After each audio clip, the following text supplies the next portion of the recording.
What's the worst thing you've come home to?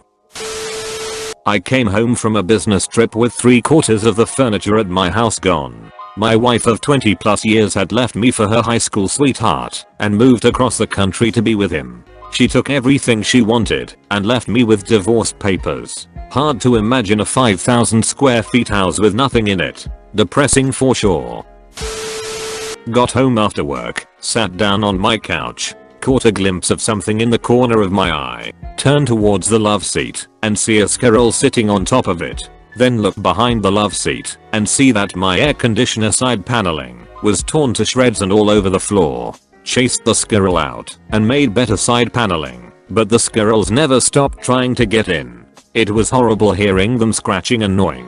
My landlord tried putting up some wire fencing around the window hoping to prevent them from getting in. Instead, they would manage to get in and then forget how to get out. So they would be trapped between the wiring and my account, panicking and gnawing, and the window slammed, and I'd feel bad for them and despise them at the same time. This went on for a long time and I now ***king hate squirrels and window account units. My friends printed and framed a particularly good photo of one of those squirrels attempting to get in and bought me a squirrel throw pillow. 2 things. 1. When I was a kid the dog ate 2 pans of fudge. The puke was ***everywhere***. In the back hole we actually used a snow shovel to scoop it into trash bags. Went on vacation for 3 weeks, driving across the country. Told the now ex, let's turn the water off. No, we can't, I'm running a load of dishes. ***T. Honey, we can wait 30 minutes. No, we have to leave. When I came home, the door wouldn't open. Turns out the ice maker water control solenoid decided that it had been working for too damn long and stopped holding the water back. There was mold ***everywhere***. Everything in the house went into the trash. Clothes, bedding, furniture, etc. They took up all the flooring down to the slab and the bottom 4 feet of drywall down to the studs. It was a 6-month rehab job. I go to turn on the light and nothing. The electricity is off. Go to the electricity box outside and turn it on and go back inside. House has been cleared out of all valuable things. I hear a whirring sound and realize it's the old VCR videotape rewinder rewinding the videotape I put in it in the morning as I left home with my baby son. And then it dawns on me that tape only takes about 3 minutes to rewind. The burglars must have turned off the electricity seconds after I left home with my baby in the morning. They were watching me leave from inside the garden. One day I came home and all of my mother's stuff was gone, along with my mother. She moved out without telling anyone but my dad. Pretty ***TTY. I left home one morning and noticed a handful of fruit flies buzzing around the kitchen. Thought nothing of it. Figured I'd buy some traps later. Came home to hundreds of them, everywhere, along the walls and ceilings in every room. Literally ran down the street to a Rite Aid and bought all the bug spray and traps they had. Dog had had surgery on both paws. Husband decided after a few days that he trusted him without the cone of shame. Arrived home to find bits of white cotton scattered down the hall. Followed them to find the living room floor covered in blood and the dog in his bed with a paw swollen to twice its usual size after he'd shredded the bandages and ripped out his stitches. Worst treasure hunt ever. I came home to find my mother had died overnight with the glass of milk I'd poured out for her the night before still sitting there. 8 billion baby praying mantis in my house. Over the fall, my daughter went out into the woods and collected every praying mantis cocoon she could find and put them in a show box in her bedroom. They all hatched in the early spring while we were visiting my parents for the day. When I was around 7 I came home from a family weekend away. I walked into my room towards my cove.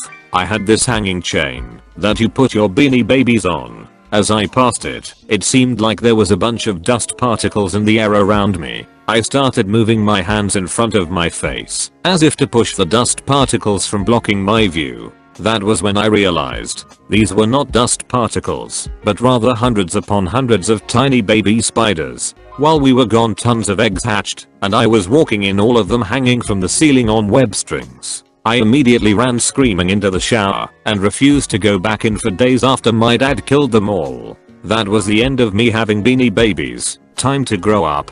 TL/DR. Hundreds of spiders hatched from eggs. I walked into them all over me. Edit. For those who asked, this was in Connecticut. Feel free to cross that off your travel destinations. Whether or not the spider laid the eggs on the beanie babies, or they came from within, I was taking no chances. My dad said that was the epicenter and he could see tons crawling on them, as if their fur was blowing in the wind. A frazzled wife surprised I was home so early, and the distinctive smell of sex and semen, and actual cum on the bed. So yay. Mondays. What you gonna do? My dad had cancer, and we were taking care of him for almost a year. I went away to my cousin's birthday party for the weekend, and came back to him almost dead. I appreciate that my mom didn't want to ruin my weekend, but I never would have forgiven myself if I missed his passing. Guy in only boxers on my couch. Girlfriend, ex. Walking downstairs tying her PJs. She swore they didn't have sex. Lol. Seeing my next door neighbor's lifeless, bloody, almost unrecognizable body on the street I lived on because a drunk driver ran him over at 80 miles per hour on a 20 miles per hour limit street. My girlfriend and roommate / best friend hanging on the couch, obviously post-coitus. They're married now. My GF and I were having a problem. I told her I needed to take a walk, but I'd be back. I kissed her on the cheek and walked out the door. I got back and she had cleaned up, packed her things, and left me. My dad, sitting at the foot of his bed, in tears, with a shotgun in his hand. I'm so glad I got home when I did. I was out with friends and something was telling me I needed to get home as soon as possible, so I left early. I took the shotgun out of his hand, put the safety on and just gave him a huge hug. On a lighter note, the first mess I came home to in my first home was my cat finding the canister of catnip and exploding it all over the living room. I mean, it was all over the place, and the cat, looking smug as a bug, was rolling around in it, high as a kite. My clothes thrown out, and my game / system / CDS broken or pawned for money, just because I told my stepdad no to getting a loan out, so he could buy beer. Not necessarily something I came home to, but happened right as I came home. I had a really long day at work, and when I got home, the parking spot I usually used was taken, so I had to park across the street. I walked inside and crashed down on the couch, exhausted, ready to relax, when I heard a smash outside. I had a sinking feeling and just thought to myself, damn it, someone just hit my parked car. I looked out the window and sure enough someone had slammed into the back of my car, causing thousands of dollars of damage, and then drove off. I had just gotten my car back from the shop after being hit 2 weeks before. Came home to blood trails all over the house. My cat got hurt for some reason I still don't know till today. It was a long cut on one of her hind legs. Brought her to the vet, stitched her up, and she's good now. When I was in about 6th grade or so, my family and I adopted a dog, Sally, we had found abandoned with her pups. We found the pups a home and decided to keep Sally. Little did we know the mom had separation anxiety. Before I left for the school bus one morning after my parents had gone to work, I was to put Sally in her kennel, but she absolutely refused to get in. Knowing I was already running late, I just gave up and left. When I came home that afternoon, it was pure destruction. The blinds had been destroyed. She had scattered all my things on my desk on the floor, including a small fish tank, and the house had a myriad of broken objects throughout. Let's just say my parents weren't too thrilled, but I managed to persuade them to keep her. To this day she was one of my absolute favorite dogs. Who would have thought? My house has been broken into. I got home, and there were 2 police cars in the driveway. A neighbor reported it. The house was trashed. I have no idea why I'm not material and don't keep much on hand. The guy got away and I cleaned up. Not a good day. My brothers, 20 and 22, and I, 20 meters, came home from college for winter break. The next day my mom wakes me up asking if I planned on going with the rest of the family to put my childhood dog, 13F, down. She had told everyone weeks before that this was going to happen when we got home for break, but forgot to tell me. A robbery. It was during a summer heat wave with high heat and humidity. I came home to an apartment where several things felt off. I took a piss, removed my tie and sweat-drenched dress shirt before noticing a wide open window. I proceeded to take an inventory and called the police. Thankfully I had renter's insurance and they missed my laptop.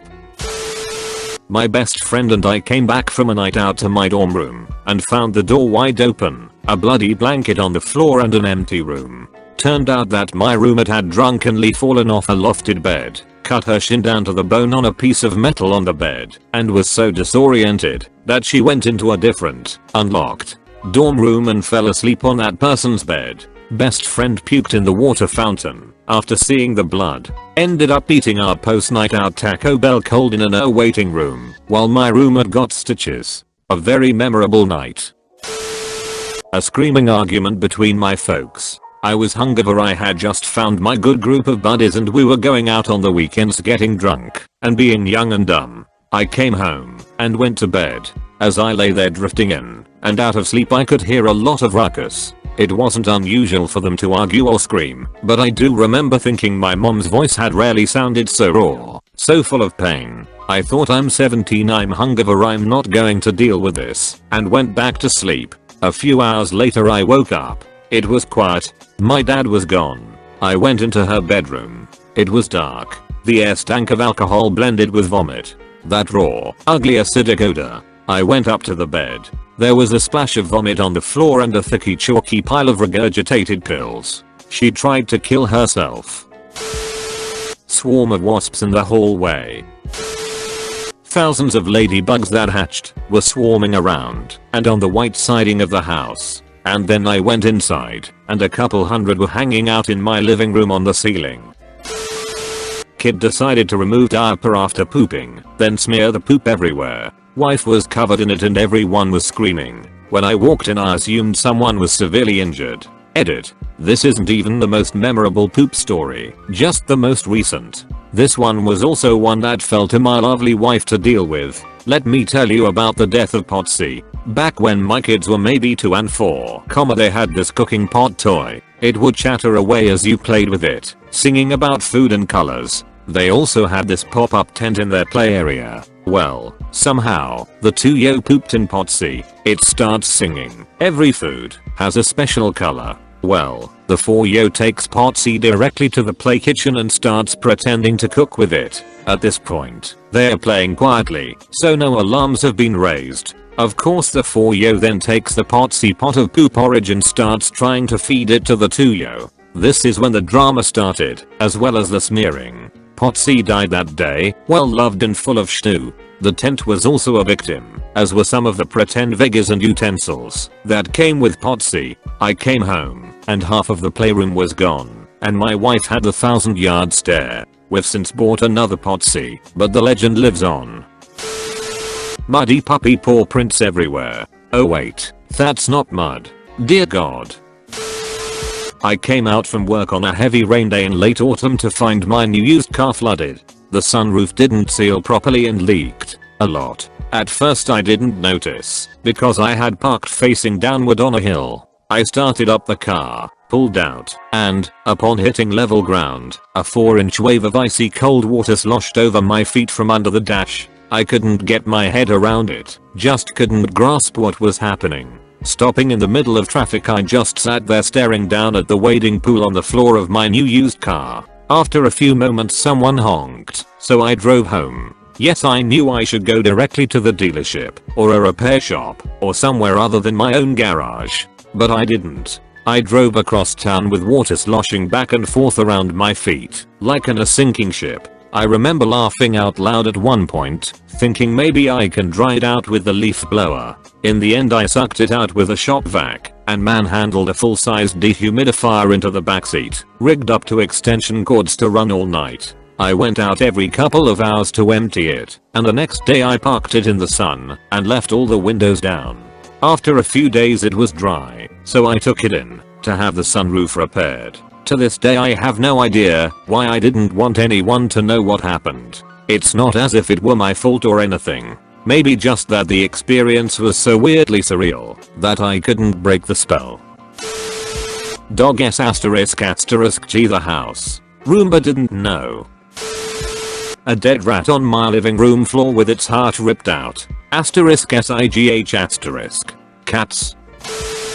Mom was puking. I entered the bathroom to help her. She stood up, walked out the bathroom and said, "It's time." Packed her things with dad's help and left to the hospital. She was a doctor and she stayed at the hospital her last month of life. She had lung cancer. She said she was okay after ending her treatment 6 months before. She was lying, but at least she preserved my innocence for a while. Life has never been the same. Night came home at 1 AM or so, and the front porch was covered in blood. Neighbor's dog was scared of the fireworks and came over to our porch to hide where our 16-year-old dog was. They'd fought in the past, but this time he couldn't hold his own and the other dog ripped some of his guts out, and he was standing in the grass shaking. Died 2 days later after stitched him up and seemed to be getting better, but nope. That dog was tough as nails and sweet as can be. R.I.P. Butch.